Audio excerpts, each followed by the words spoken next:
I retired and bought a cabin in the woods so I could finally be alone with nature. No noise, no people, just the wind in the treetops. Then my son-in-law called and said, "My parents are moving in with you. If you don't like it, come back to the city." I didn't say anything, but I left a surprise that would turn their lives upside down. Before we continue, please subscribe to the channel and write in the comments what time it is where you are now. The keys felt heavier than they should have. I stood in Rebecca Marsh's real estate office in Cody, holding them while she stapled documents I'd already forgotten. Outside the window, March wind pushed tumbleweeds across the parking lot. "Congratulations, Mr. Nelson." Rebecca smiled like she'd handed me the world. Maybe she had. "You're officially a property owner in Park County." The cashier's check, $185,000, had left my account that morning. 40 years of overtime shifts, skip vacations, pack lunches. 4 decades compressed into 6 figures, now converted into 800 square feet of timber and solitude, 12 miles from civilization. "Thank you." I pocketed the keys and shook her hand.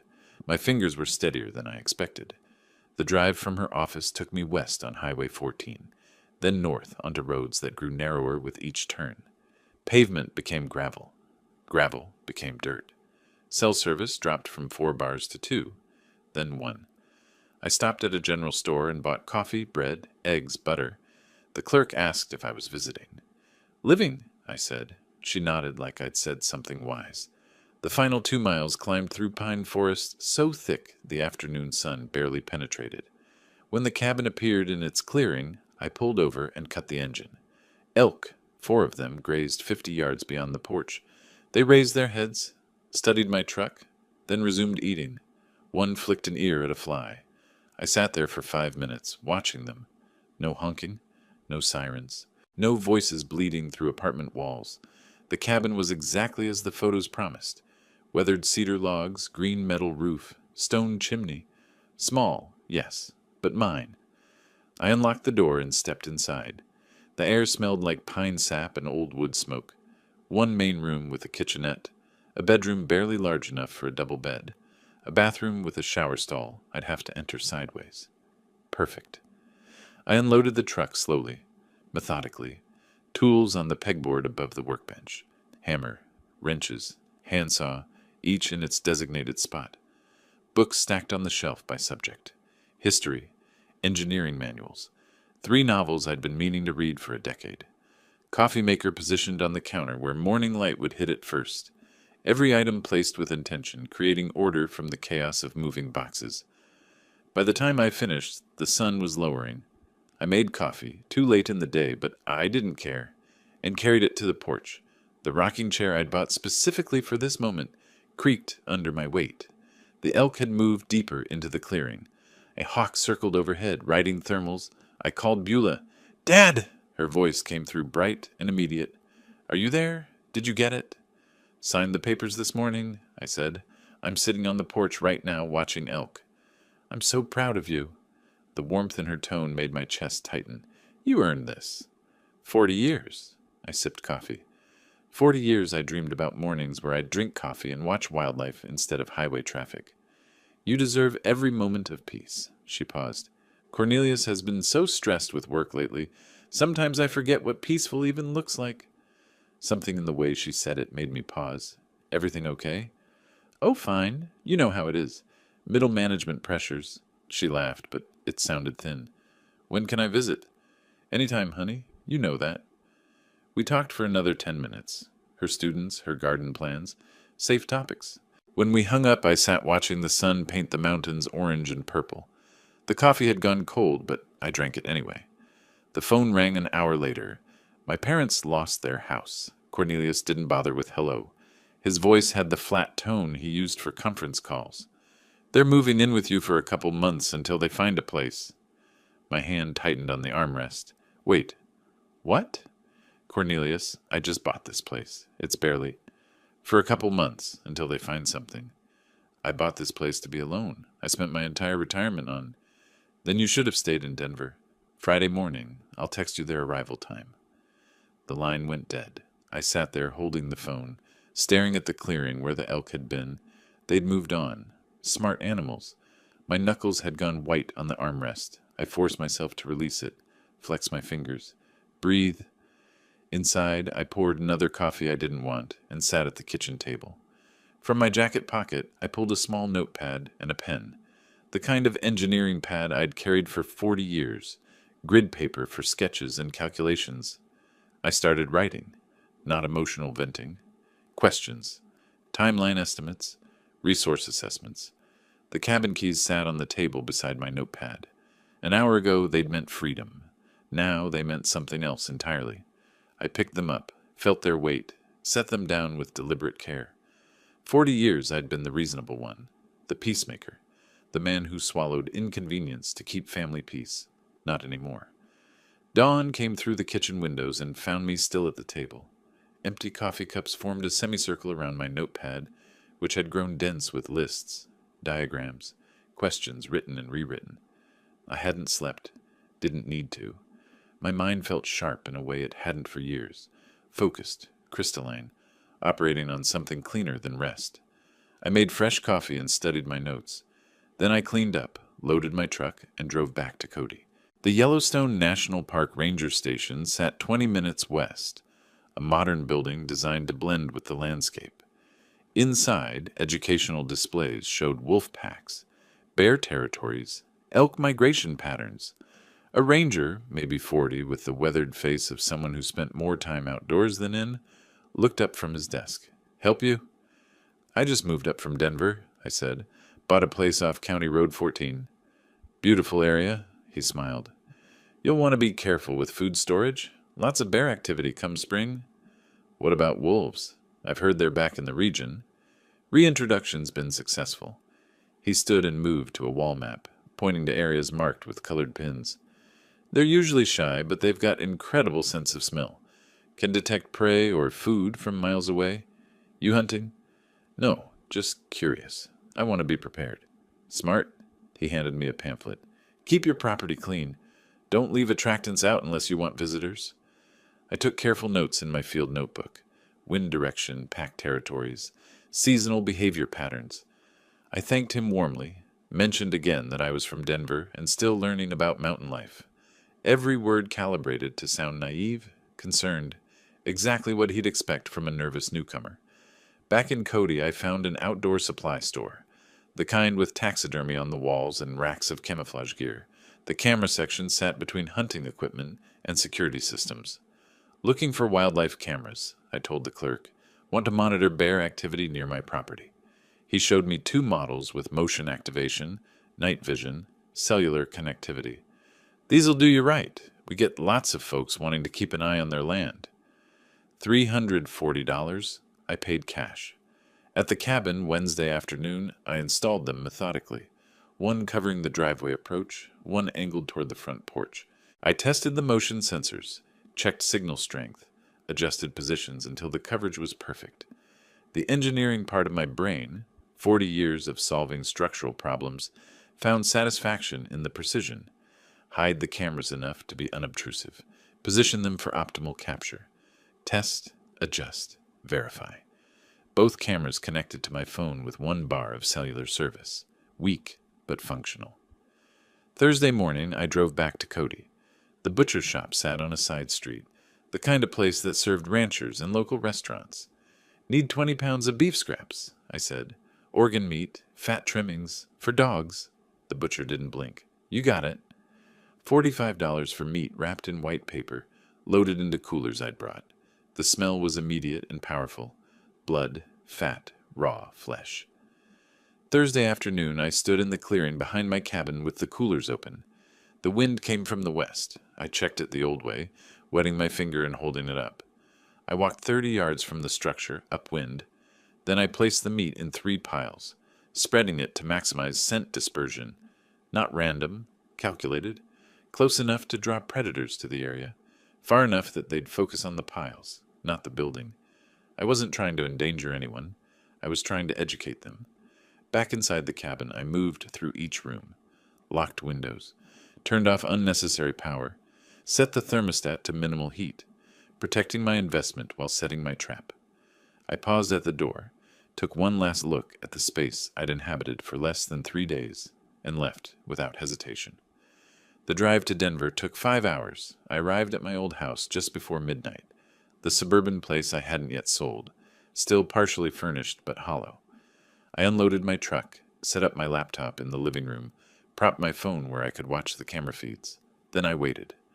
Friday morning at 10 o'clock, a sedan appeared on my phone screen. Leonard and Grace emerged, looking around with expressions I recognized even on the small display. Displeasure, judgment. The camera microphone picked up their voices. "This is where he's living now?" Grace wrinkled her nose. "It smells like pine and dirt. At least it's free?" Leonard walked toward the cabin. "We'll stay a few months. Let Cornelius figure out the next step." "I don't see why we had to come all the way out." Grace stopped, froze. "Leonard! Wolves!" 3 shapes emerged from the northwest tree line, gray and brown, moving with cautious purpose toward the meat piles. Not aggressive, not interested in humans, just hungry. Leonard saw them, turned white. "Get in the car! Get in the car now!"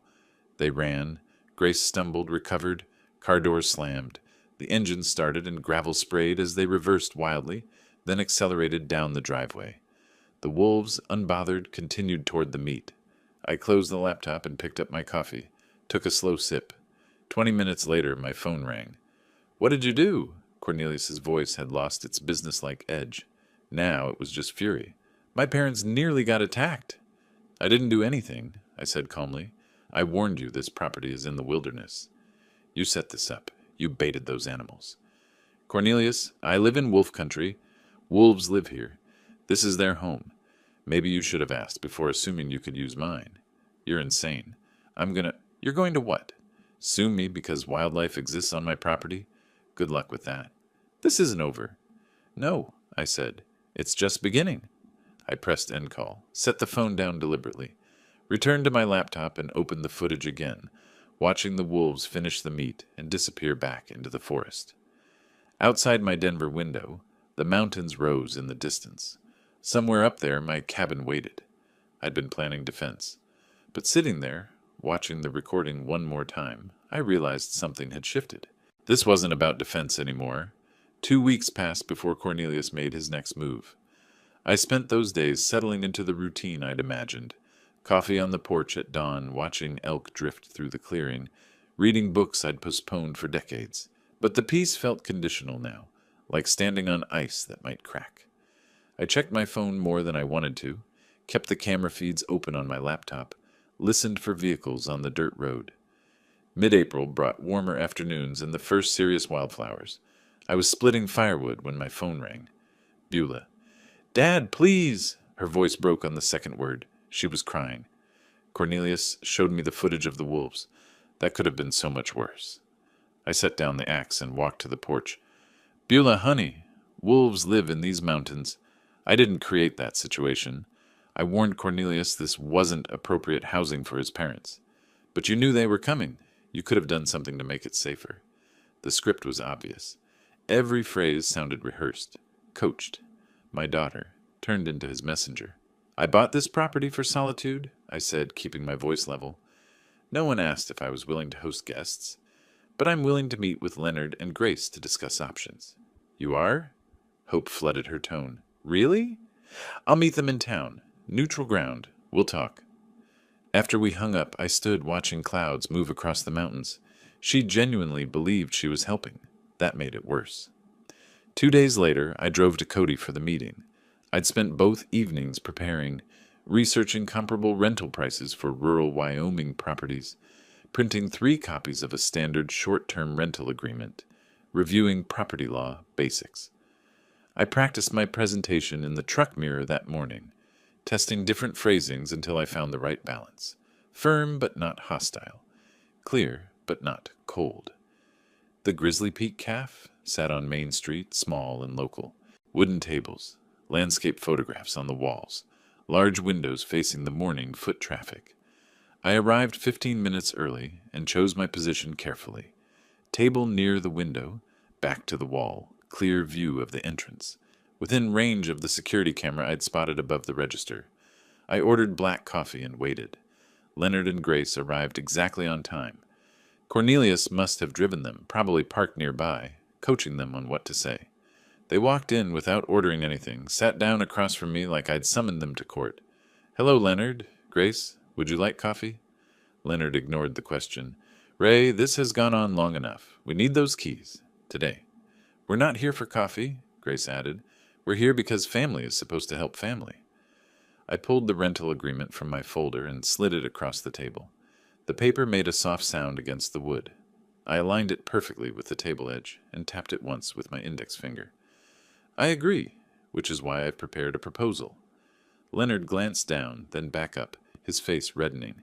"A rental agreement? You're charging us rent?" "Market rate for a furnished property in this area. $1,200 monthly. 6-month lease. Standard terms." "You want money from your own family?" His voice climbed. Other patrons glanced over. "From people who have nowhere to go?" Grace leaned forward, her expression wounded. "I never thought you were this kind of person, Ray. Greedy. Just plain greedy."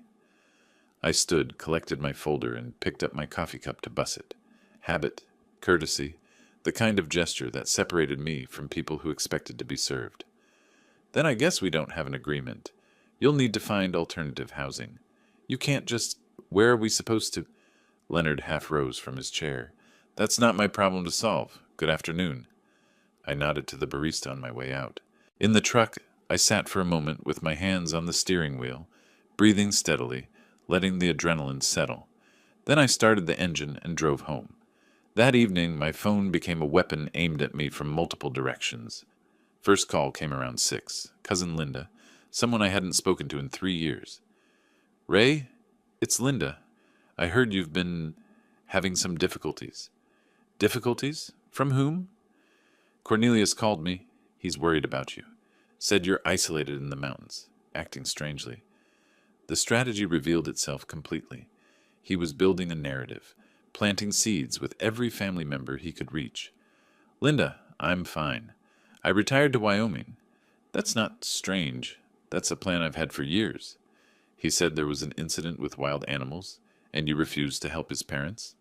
"That's an interesting version of events. Thanks for checking on me, Linda. I'm doing well." I ended the call and stared at the phone. 20 minutes later, a former colleague from Denver. Same script, different voice. Cornelius had reached out, expressing concern about Ray's mental state. The third call came at 8:30. Beulah again. "You embarrassed them." Not crying now, angry. "In public. What were you thinking?" "I offered them a fair solution. They rejected it." "A rental agreement? Dad, they're family. Cornelius's parents.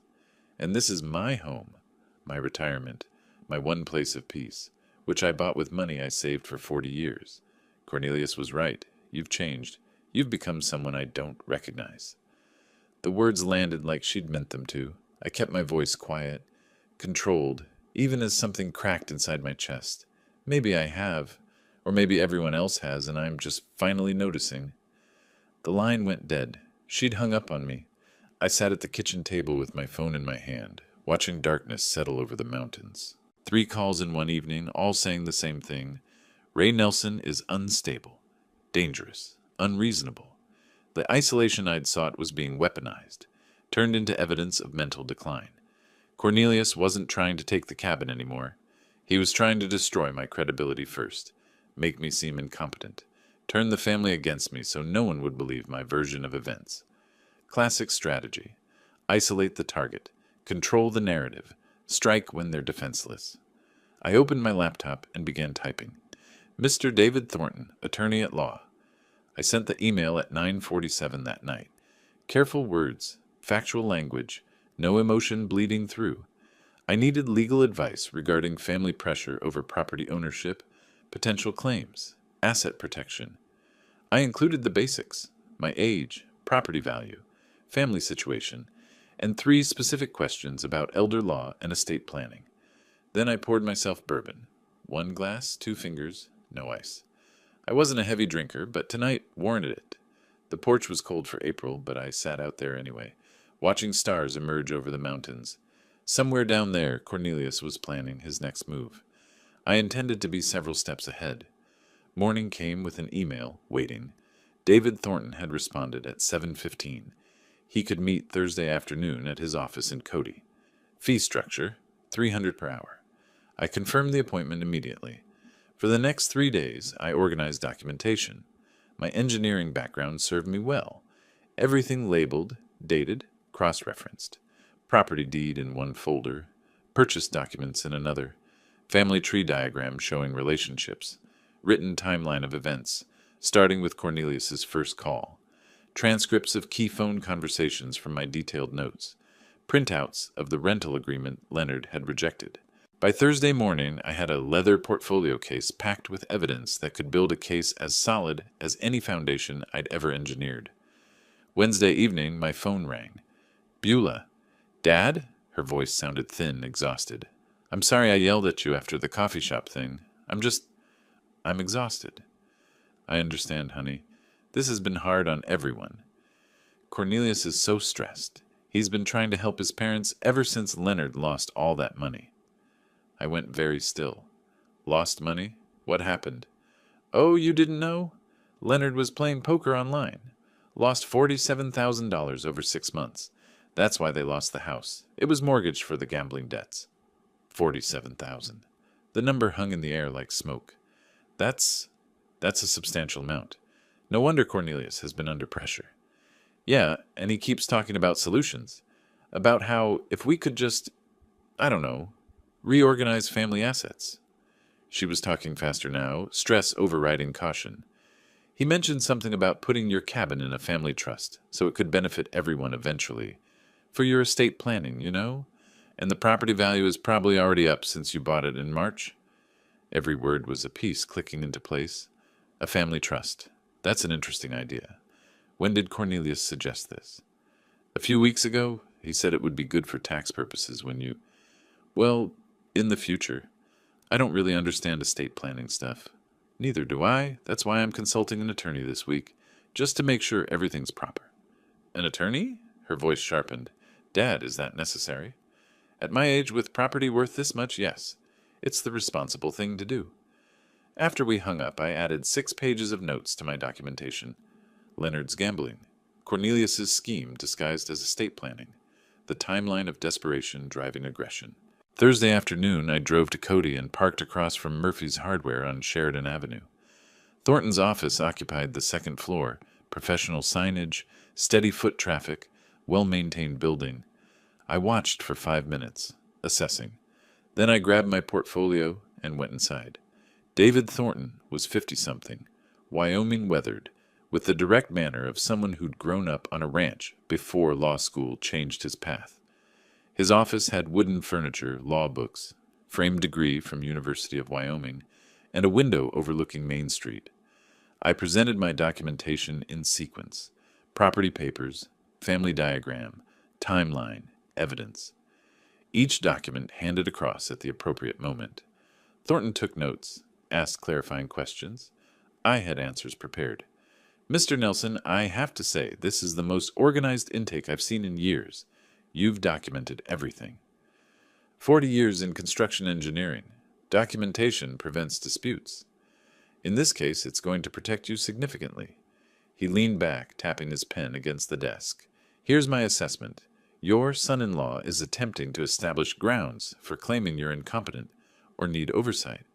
The smear campaign, the stories about dangerous behavior, these are preliminaries to a potential conservatorship claim.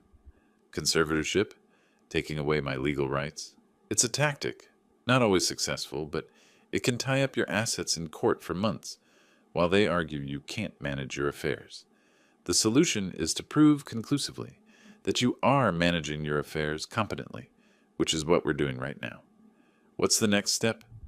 Revocable living trust with an independent trustee. I'll be frank, it'll cost about $2,400 in legal fees, but it makes you essentially untouchable. The trust owns the property, not you personally, so family pressure becomes legally meaningless. Do it. How soon can we have it ready? 2 weeks. I'll draft the documents. You'll review and sign. We'll record it properly. After that, your property is protected. The meeting lasted 90 minutes. When I left, the sun was lower, but I felt clearer than I had in weeks. Following Thornton's advice, I drove to the public library instead of going home. I chose a corner computer terminal, back to the wall, habit, and accessed Colorado property records. Public databases I'd navigated before during my engineering career. Building permits, property liens, easements. I entered Beulah and Cornelius's address and downloaded their mortgage history. The home equity line of credit hit me like cold water. $35,000. Dated 8 months ago. Single signature authorization, Cornelius's name only. I printed the documents with hands that didn't shake but wanted to, added them to my folder, drove back to the cabin in silence. That evening I called Thornton from the porch. "David, I've found something. My daughter's house has a $35,000 HELOC that she didn't know about. Taken out by her husband? Yes, 8 months ago. Colorado property records. Colorado allows single-spouse HELOCs under certain conditions, but hiding it from a spouse, that's a different matter. Has she discovered it yet? No. I'm not sure when or if I should tell her. That's not a legal question, Ray. That's a family question, but from a legal perspective, this information explains his motivation. He's likely using your cabin scheme to cover existing debts." After we hung up, I sat at my kitchen table and spread everything out. Attorney notes on the left, family communications in the center, financial discoveries on the right. Leonard's $47,000 gambling debt led to Cornelius's $35,000 HELOC to cover part of it, which led to financial pressure, which led to the scheme to acquire my cabin and eventually liquidate it for cash. Everything connected. I pulled out a legal pad and started drawing lines between related facts, circling key points, writing questions. Can Thornton investigate HELOC legality? Does Beulah have legal recourse? When to inform Beulah?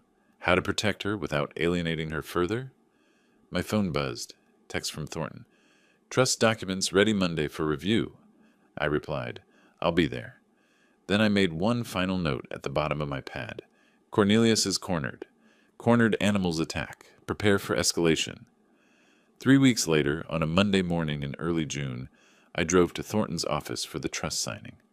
The portfolio case beside me held 3 weeks of organized financial records, bank statements, retirement accounts, property appraisals, investment documentation.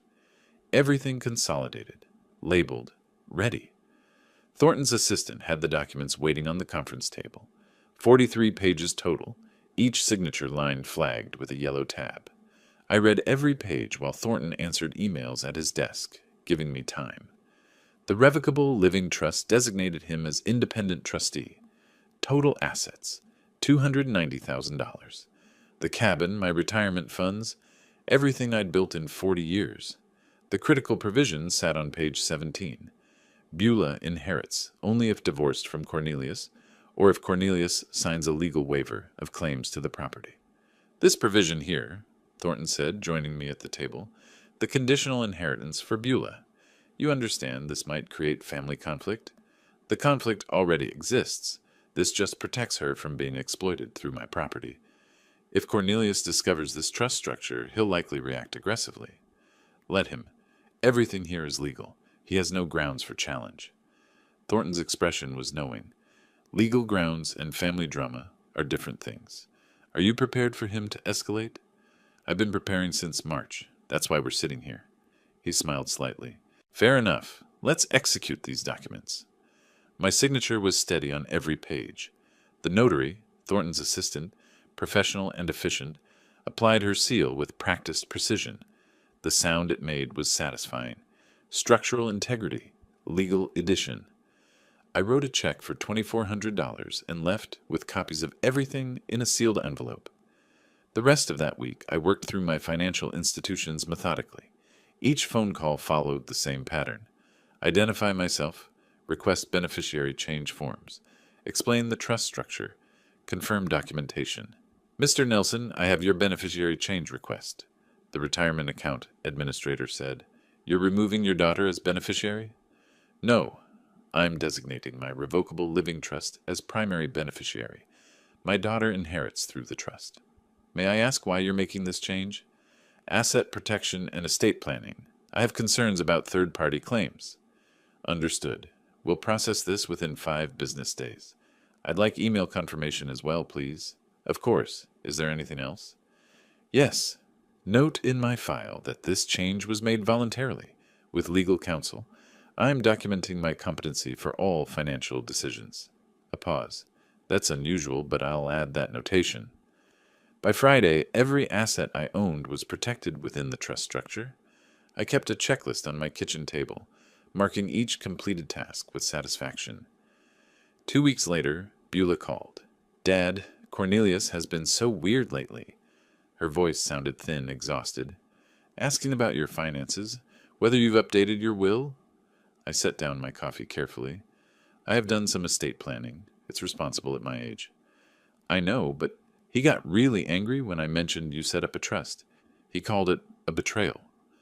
Why would your estate planning betray him? It's not his inheritance. My hand tightened on the phone. Beulah, did you tell him details about the trust? I just mentioned you set one up. I didn't think it was a secret, is it? No, not a secret. Just private.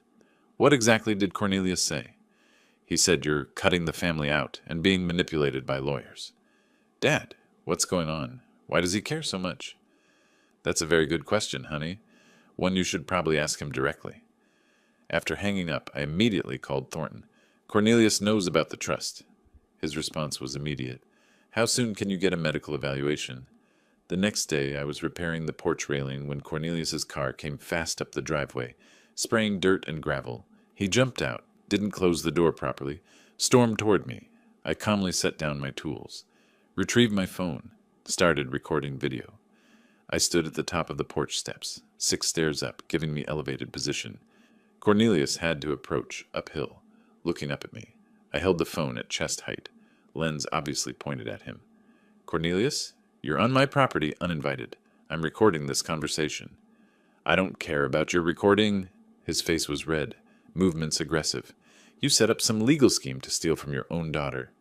The trust protects my assets and ensures Beulah inherits appropriately. It's completely legal. Appropriately? What does that mean? Unless she divorces me?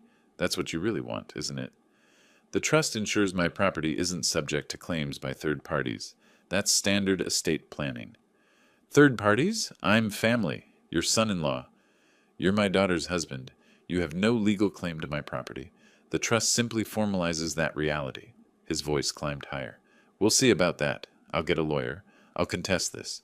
I'll make sure you never see Beulah again. You're threatening to isolate my daughter from me because I protected my own property? That's interesting. For the record, this isn't over. Then leave my property. Now, or I'll call the sheriff for trespassing. He stormed back to his car. The engine roared. Gravel sprayed as he reversed wildly and sped down the driveway. I stopped recording. Reviewed the footage immediately. Faces visible. Audio clear. Threats documented. I uploaded it to cloud storage and emailed a copy to Thornton with subject line, Evidence, Hostile Confrontation. That evening I wrote a detailed incident report. Date, time, what was said. No witnesses, unfortunately, but the video captured everything. Thornton's response came within an hour. Continued documenting everything. Consider medical evaluation to preempt competency challenges. Expect retaliation. They're running out of options. I called Dr. Patricia Chen's clinic the next morning. The receptionist asked if something specific prompted the request. I'm 67, I own property, and I want documentation that I'm healthy and competent. Preventive planning. The appointment was scheduled for the following Monday. I sat at my table that night, reviewing the confrontation video, watching Cornelius's rage play out on the small screen. His mask had dropped completely when the money was threatened. Every word recorded, every threat documented. My phone buzzed, email from Thornton. Good thinking on medical eval. They'll likely try Adult Protective Services next. Standard playbook for these situations. Stay ahead of them. I typed back, already scheduled. Appointment next week. Before closing the laptop, I looked at the framed photo of young Beulah on the mantel. 8 years old, missing her front teeth, laughing at something I'd said. I wondered how much collateral damage this war would create before it ended. Monday morning found me at Dr. Chen's clinic 15 minutes early. The medical building was modern, single-story, efficient. I filled out paperwork requesting copies of all test results and assessments. When Dr. Chen called me back, I explained directly. I'm 67, own property, and want baseline medical documentation proving my physical and mental competency. She was a sharp woman in her 50s with the weathered competence of someone who'd practiced rural medicine for decades. Her expression showed understanding. I see. Unfortunately, I've encountered situations like this before. Adult children sometimes challenge parents' competency to gain control of assets. That's exactly what I'm preventing. Can you provide a detailed written assessment? Absolutely. I'll conduct comprehensive cognitive testing and provide a formal letter. For legal purposes, correct? Correct. I want documentation that can stand up in court if necessary. Then let's be thorough. The examination took 90 minutes. Blood pressure, reflexes, blood work, then cognitive testing, mini mental state examination, clock drawing, memory recall exercises. She asked me to draw a clock showing 3:15. I drew it precisely. She asked me to remember 3 words, apple, table, penny, and recall them after 5 minutes. I remembered all 3. She asked me to count backward from 100 by sevens. I did so accurately.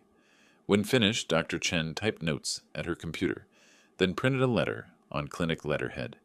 Mr. Ray Nelson is mentally competent, physically healthy, fully capable of managing his own affairs and making independent decisions regarding his property and finances.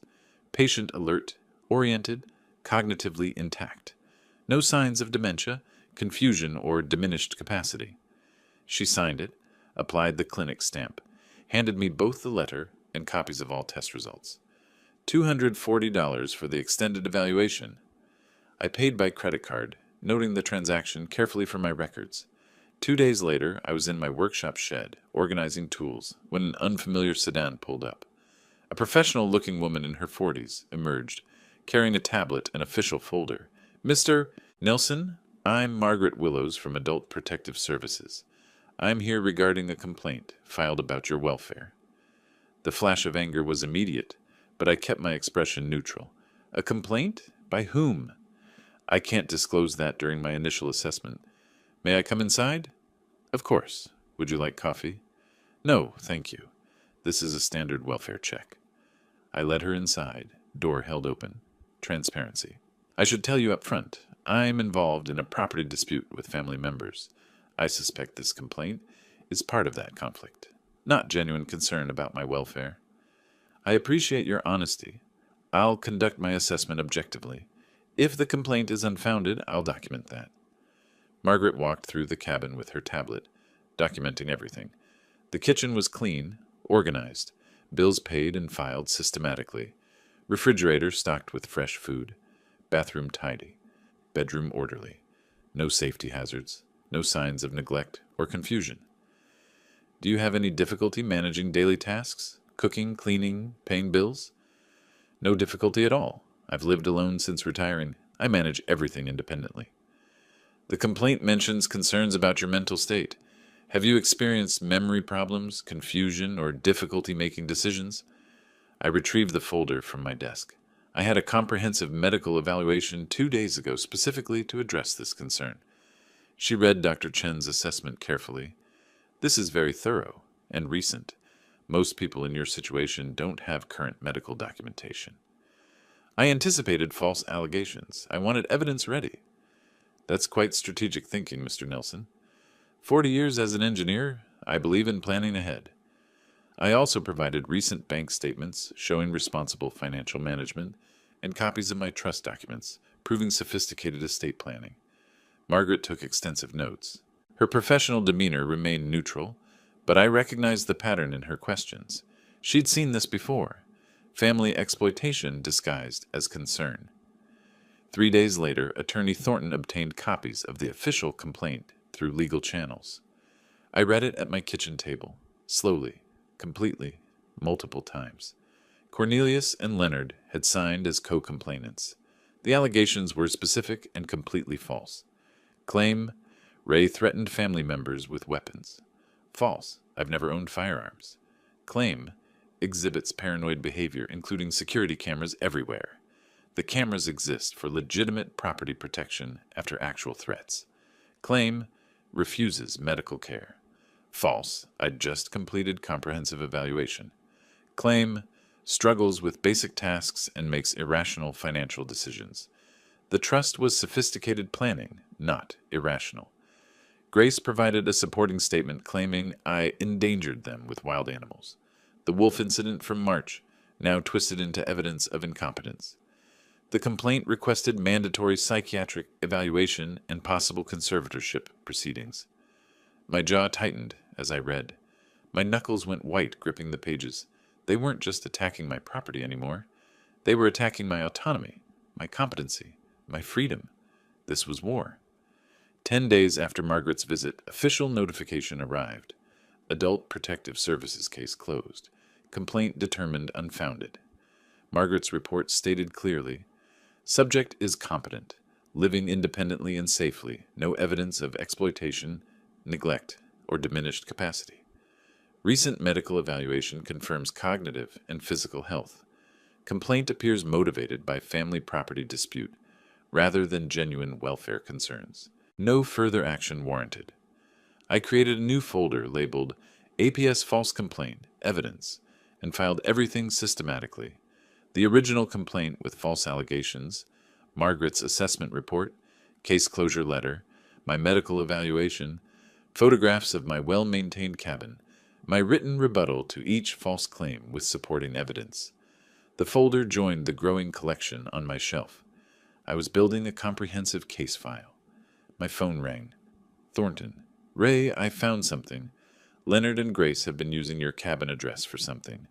Public records show mail being sent there in their names. This could be mail fraud or identity theft. We need to investigate immediately. I looked out the window at the mailbox by the road. I hadn't thought to check for mail addressed to people who don't live here. I'm heading there now. I grabbed my truck keys, wondering what else I was about to discover. I grabbed my keys and drove down the long driveway to the mailbox.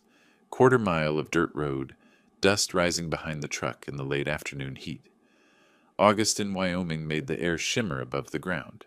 The mailbox was standard aluminum on a weathered post, surrounded by tall grass. I pulled on gloves before opening it. Didn't want my fingerprints on mail that wasn't mine. 3 envelopes, all addressed to Leonard Harrison or Grace Harrison at my cabin address. Wyoming Department of Family Services, First Mountain Credit Union, Social Security Administration. I photographed each envelope carefully with my phone, front, back, postmarks visible, dates clear. Then I placed them in a plastic evidence bag I'd brought specifically for this purpose and drove back to the cabin. Thornton answered on the first ring. Ray, I found something significant. Leonard and Grace have been using your address for official correspondence. For what purpose? Benefits fraud, possibly. They're receiving mail from Wyoming Social Services, and they've opened a bank account using your cabin address, but your camera footage proves they don't live there. That's a federal crime, isn't it? Mail fraud, benefits fraud, potentially identity theft if they claim to have your permission. We're talking years in federal prison if prosecuted. I looked at the evidence bag on my kitchen table. Then we report it. I'm not covering for criminals just because they're related to my son-in-law. Understood. I'll prepare the evidence package and contact the U.S. Attorney's Office. Ray, this changes everything. Once federal charges are filed, their credibility is destroyed. Good. Maybe they'll finally face consequences for their actions. The next week moved quickly. I compiled evidence with the same precision I'd brought to 40 years of engineering projects. Security camera footage showing Leonard and Grace's single brief visit in May, utility bills proving no additional occupants, the mail records, my sworn statement that I never gave permission to use my address. Thornton forwarded everything to Assistant U.S. Attorney James Morrison in the Economic Crimes Division. Morrison called me 3 days later. Mr. Nelson, Attorney Thornton provided compelling evidence of benefits fraud using your property address. I never gave permission for them to use my address. I have camera footage proving they don't live here. I've reviewed the footage. It's clear they visited once briefly and never returned. How long has mail been arriving in their names? Based on postmarks, at least 6 weeks. That establishes pattern. Combined with benefits applications claiming Wyoming residency, we have sufficient evidence for federal investigation. I'll be frank, this will likely result in criminal charges. I'm not trying to ruin their lives, but I won't allow my property to be used for fraud. You're doing the right thing by reporting this. We'll handle it from here." While Thornton investigated Leonard and Grace's fraud, he discovered something else in Colorado public records. Cornelius and Beulah's home had 3 missed mortgage payments, $8,400 in arrears. Notice of default filed. First step toward foreclosure. "Ray, this explains his desperation," Thornton said when he called. "He was counting on your cabin to solve his financial crisis. When your trust blocked that plan, he had no backup." I sat at my kitchen table, processing this. His own home is at risk. There's an unconventional option I need to mention. You could purchase the defaulted debt. Banks sell delinquent loans at discount to collection companies. You'd become the creditor, but anonymously through an LLC. Cornelius would never know. The implications settled over me slowly. That would give me complete leverage. Yes, but it's also ethically complex. You'd control whether your daughter keeps her home. Let me think about it. I walked my property that evening, circling the cabin, following the tree line, considering. If I bought the debt, I'd control Cornelius's future. That was power I'd never wanted. But if the bank foreclosed, Beulah would lose her home. She was innocent in all this. The next morning, I called Thornton. "Do it. Buy the debt. But Beulah can't know yet, not until I can explain everything." The transaction took a week. $31,000 from my savings to an intermediary firm, which purchased the debt and created Mountain Holdings, LLC, with me as beneficial owner. Cornelius received notification that his loan had been sold, but no information about the new creditor. I filed the wire transfer receipt in a folder, labeled simply Leverage. By mid-August, my position had transformed completely. Leonard and Grace faced federal investigation. Cornelius's mortgage debt was secretly under my control. Every manipulation attempt was documented. My own property and assets were legally untouchable. But I felt no triumph, just weariness. This was supposed to be peaceful retirement. Instead, it had become warfare, where my opponents forced me to fight back. I sat on my porch at sunset, the evidence folders stacked beside me, and made my decision. Beulah deserved to know the truth, all of it. She deserved to understand what her husband had done, what danger her home was in, what her father had been protecting her from. I pulled out my phone and typed, "Honey, we need to talk. Can you come to the cabin this weekend? Just you. It's important." Her response came 10 minutes later. "Is everything okay? You're worrying me." "Everything's fine with me, but there are things you need to know about your financial situation. Things Cornelius hasn't told you." "What things? Dad, you're scaring me." "Not over text. In person. Saturday afternoon, I'll make lunch." "Cornelius has a work trip this weekend. I can come Saturday." "Perfect. Just you. This conversation is between us." "Okay, I'll be there around noon." I set down the phone and looked at the mountains darkening against the sunset. Tomorrow, I'd prepare. Saturday, I'd tell my daughter how badly her husband had betrayed her trust. The truth wouldn't be easy. She might not believe me initially. She might be angry. But I'd kept these secrets long enough. Saturday morning arrived with crystalline clarity. I woke early, nervous in a way I hadn't been throughout this entire conflict. Facing Cornelius required strategy. Facing my daughter required something harder. Honesty that would hurt her. I cleaned the cabin. Already clean, but I needed activity. Prepared chicken salad for sandwiches, her childhood favorite. Organized the evidence folder on the kitchen table where she'd sit. Her sedan appeared around 11:30, dust trailing behind on the driveway. She emerged looking tired, worried. I met her on the porch and hugged her. She was tense. We started with coffee and small talk, her teaching job, the weather, anything but the real conversation. But the folder on the table kept drawing her eyes. Finally, "Dad, what's going on? Your text scared me." I took a breath. "Honey, there are things about your financial situation that Cornelius hasn't told you. Serious things." She laughed nervously. "What? Did he forget to pay a credit card bill? He sometimes gets distracted." "Your house is in foreclosure. 3 months of missed mortgage payments. The bank was about to take your home." Her face drained of color. "That's not possible. We pay the mortgage. Cornelius handles it online every month." "That's what he told you. Here's what actually happened."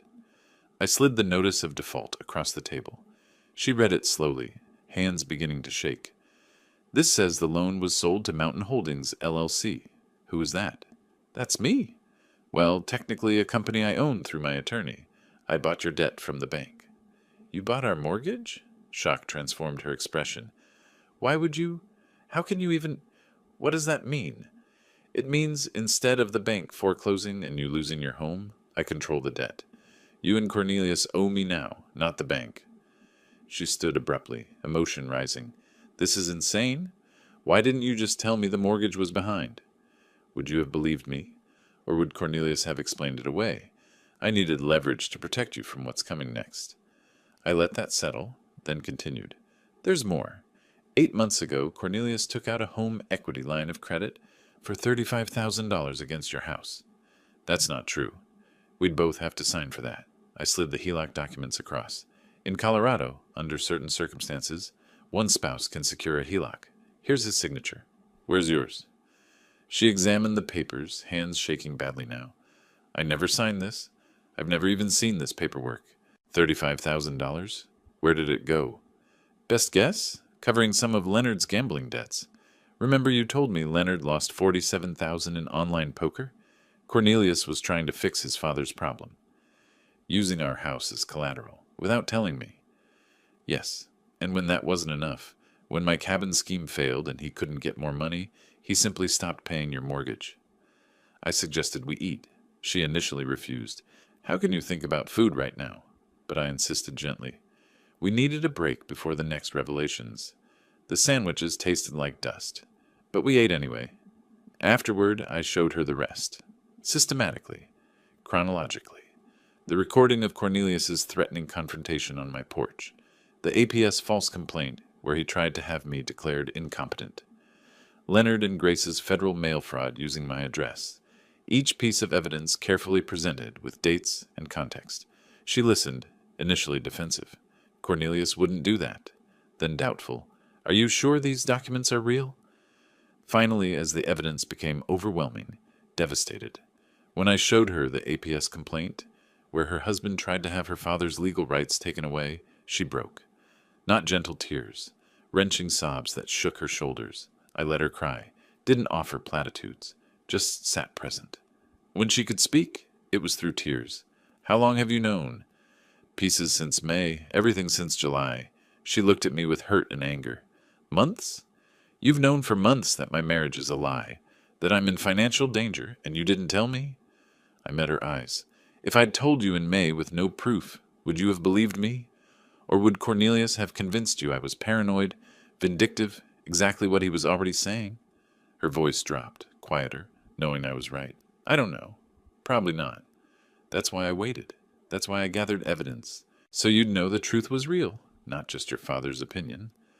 I refilled her coffee, pushed the sugar bowl toward her. She liked it very sweet when stressed, a detail from childhood. Eventually, I had to present the choice. You have a decision to make, and you need to make it soon. What decision? Stay with Cornelius or leave him. I won't make that choice for you. How can I possibly decide that right now? You have until the end of August. That's about a week. Because federal agents are going to arrest Leonard and Grace within 2 weeks for fraud. When that happens, everything becomes public. Cornelius will be questioned. Your marriage will be news in a town small enough that everyone knows everyone. She was overwhelmed. This is too much. I can't think. If you leave Cornelius, file for divorce, protect yourself legally, I'll forgive the mortgage debt on your house. You'll own it free and clear. I will help you rebuild. You're bribing me to leave my husband. I'm offering you a lifeline. Whether you take it is your choice. But understand, if you stay with him, I can't protect you from what's coming. Hours later, she gathered her things exhausted. I walked her to her car carrying a folder of document copies. Before getting in, she turned. Did you ever think about what this would do to me, knowing all this? Every single day since I found out. That's why I built such a strong case. So you'd know I wasn't exaggerating. I don't know if I can forgive you for waiting so long. I understand, but I'd rather have you angry at me for waiting than destroyed, because you didn't know in time to protect yourself. I need time to think. You have a week. After that, everything moves forward, with you or without you. She looked at me with exhausted eyes. I don't know who to trust anymore. Trust the documents. They don't lie. People do. She drove away without looking back. I stood in the driveway watching until her car disappeared, wondering if I'd just lost my daughter or saved her. 5 days later, Wednesday morning, I was drinking coffee on the porch when my phone rang. Thornton, it's happening now. Federal agents are executing arrest warrants for Leonard and Grace in Colorado. Thought you should know. I set down my coffee carefully, not celebrating, just acknowledging. Thank you for telling me. An hour passed. Then my phone rang again. Beulah, her voice shaken. Dad, Cornelius just got a call. His parents were arrested by federal agents. Something about fraud. Were you involved in this? I took a breath. I reported crimes to the proper authorities. What happened after that was the justice system doing its job. Long silence. Then quietly, I need to call you back. The line went dead. I sat back down, staring at the mountains, wondering if my daughter would ever forgive me for setting this chain of events in motion. Within 3 hours, Cornelius called, screaming, "You did this! You turned them in! You destroyed my family!" I remained silent, letting him exhaust himself. Your parents committed federal crimes using my property. I reported it. That's what law-abiding citizens do. I'll tell everyone. I'll make sure they know you orchestrated this, that you're vindictive and cruel. Go ahead. I have documentation of every crime they committed. My attorney will be happy to share it publicly. Thornton had driven to my cabin specifically for this moment. I handed him the phone.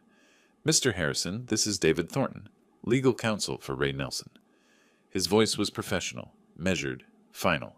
Your parents committed federal crimes. My client fulfilled his civic duty by reporting those crimes to authorities. Any attempt to defame him will result in immediate legal action. Do you understand? Click. Cornelius had hung up. Friday afternoon, Cornelius attempted to sell the house he shared with Beulah, desperately needing cash for his parents' legal defense, for his own survival. But the title search revealed the problem. The mortgage was in default and owned by Mountain Holdings, LLC. His realtor explained he couldn't sell without the lien holder's approval. Cornelius called Thornton in a panic. Your firm owns my mortgage? How is that possible? My client purchased your defaulted debt through legal channels. You were notified weeks ago that your loan was sold. I need to sell this house. My parents need lawyers. Please. Thornton's response was calm. My client is willing to discuss terms. You'll receive formal offer within 24 hours. Saturday morning, a courier delivered a certified letter. Inside, formal offer from me through Thornton's firm. Terms, I would forgive the entire mortgage debt. $35,000 remaining balance plus $8,400 in arrears. Total debt forgiveness of $43,400. Conditions. Cornelius must sign divorce papers with no asset claims. He must sign legal waiver, relinquishing any claims to my property, estate, or assets. He must sign sworn statement, acknowledging he had no legal right to use my cabin or involve me in his financial problems. Deadline, 72 hours. If he refused, I would foreclose immediately. He'd lose the house anyway with nothing gained. Cornelius called Beulah, tried to convince her to fight this with him. Her response, which I learned later, was simple. I already filed for divorce yesterday. Sign the papers, Cornelius. It's over. Monday morning, Cornelius appeared at Thornton's office. Thornton described him later. Disheveled, unshaven, dark circles under his eyes, hands shaking. He signed every document. Divorce agreement, property waiver, sworn statement. When it was done, he asked quietly, Can I at least keep the house? Thornton's response was matter of fact. Once the divorce is final, the house will be deeded to Beulah, free and clear. You'll need to find other accommodation. Cornelius left without another word. That same afternoon, my phone rang. Beulah, her voice was different, still hurt, still processing, but stronger. Dad, I signed the divorce papers. I'm leaving him. I can't stay in that house. Too many memories. Can you help me find something near you? I want to start over. Relief flooded through me, not triumph, just profound relief. Of course, honey. We'll find you something perfect. Close enough to visit. Far enough for your independence. Are you disappointed in me for not seeing what he was sooner? Never. You trusted someone you loved. That's what good people do. He betrayed that trust. That's on him, not you." Her voice broke slightly. "Thank you. I needed to hear that. You're my daughter. I'm proud of you for making the hard choice. That takes real strength." After we hung up, I walked outside to the porch, sat in the rocking chair I'd bought for retirement. For the first time in months, I simply sat still without planning, strategizing, or worrying. The evening was clear. Elk grazed in the clearing. Mountains stood eternal in the distance. I rocked, slowly, rhythmically, and allowed myself to feel the weight lifting. Not gone completely. Beulah still needed to heal. The divorce needed to finalize. Leonard and Grace still needed sentencing. But lifting. The immediate danger was over. My daughter was safe. My property was secure. Almost finished. Just one more chapter to write. The one where we figure out what peace actually looks like. 2 weeks later, I sat in a federal courtroom in Cheyenne, Wyoming, attending Leonard and Grace's sentencing hearing. I didn't have to be there. The prosecutor didn't require my presence, but I needed to see this through to the end. Leonard and Grace stood before the judge, looking diminished in their federal court attire. Their attorney had negotiated a plea deal, guilty pleas to reduced charges in exchange for lighter sentences. The judge reviewed their criminal history, none, and their ages, then the evidence of their guilt, which was overwhelming. "Mr. and Mrs. Harrison, you've pleaded guilty to benefits fraud. The court accepts your plea agreement." The judge's voice was firm. "I want to be clear about the severity of your actions. You exploited systems designed to help citizens in genuine need." "Yes, Your Honor," Leonard said quietly. 2 years supervised probation, $45,000 in restitution and fines, permanent ban from federal and Wyoming state benefit programs. You'll report monthly. Any violation results in immediate imprisonment. Do you understand?" "Yes, Your Honor," they said in unison. "You're fortunate to avoid prison. Don't squander this opportunity." Dismissed. As I left the courthouse, Leonard caught my eye across the lobby.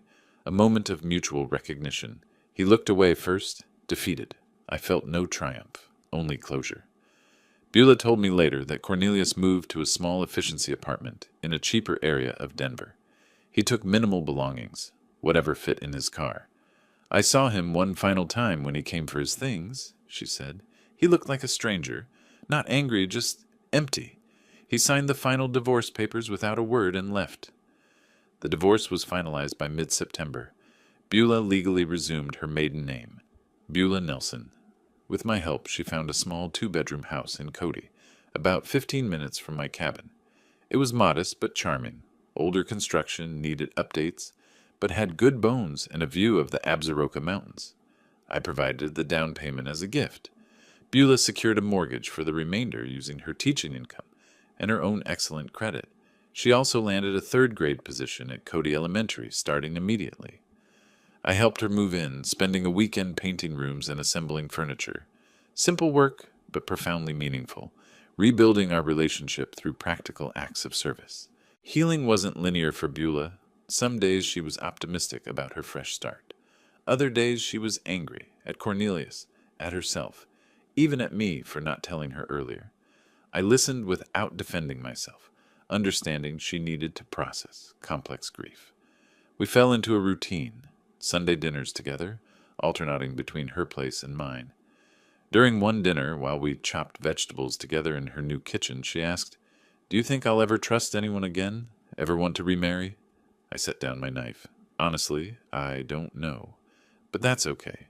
Trust isn't something you're supposed to give freely to everyone. It's earned, slowly, through consistent actions over time. Anyone worth having in your life will understand that." She smiled, small but genuine. "When did you get so wise?" "I'm not wise. I'm just old enough to have made mistakes and learned from them." On a crisp, late September evening, Beulah drove to my cabin for dinner. We cooked together, nothing fancy, just spaghetti and salad, and ate on the porch despite the cooling weather. As the sun set, painting the mountains in orange and gold, a small herd of elk emerged from the tree line to graze in my clearing. We sat in matching rocking chairs. I'd bought a second one after she moved nearby, and watched in comfortable silence. Then Beulah said quietly, "Thank you, Dad, for everything. for fighting for me even when I didn't understand it, for being patient while I figured things out. Emotion tightened my throat. You don't need to thank me. You're my daughter. I'll always fight for you. I know, but I want to. You could have walked away, protected just yourself. You didn't. That was never an option. Family means we protect each other, even when it's hard. I'm sorry I didn't believe you sooner. Don't apologize for being loyal to your marriage. That speaks well of you. She smiled, genuinely smiled, for the first time in months. Look at that big bull elk. He's magnificent. That's my favorite. I see him almost every evening. I smiled back. Welcome to the neighborhood, honey. You'll get to know all the regular visitors. I already love it here. This feels like home. It is home, for both of us now. Later, after Beulah drove away, I remained on the porch, rocking slowly, watching the last light fade from the sky. I thought back to March, buying this cabin filled with hope for peaceful retirement, then having that peace threatened by Cornelius's ultimatum. The journey from March to September felt like years, but I navigated it without losing myself, without becoming cruel, without abandoning my values. I protected what mattered using law and strategy instead of retaliation and anger. My daughter was safe, building a new life nearby. My property was secure, my autonomy intact. The antagonists faced appropriate consequences but weren't destroyed beyond recovery. They could rebuild if they chose better paths. As stars appeared above the mountains, I allowed myself a small smile. This is what I'd wanted all along. Quiet evenings, wildlife, mountain air, and now, my daughter close enough to share it with. Not the retirement I'd planned, but better, because it was earned through integrity rather than luck. I stood, stretched my back. I wasn't young after all, and walked inside to call Beulah, just to say goodnight, just because I could, just because she was there and we were okay. The cabin door closed softly. The mountains stood silent, witness. Peace, hard won and deeply appreciated, settled over the property, like the September night. If you like this story, please like this video, subscribe to the channel, and share your impressions of this story in the comments. To listen to the next story, click on the box on the left. Thank you for watching.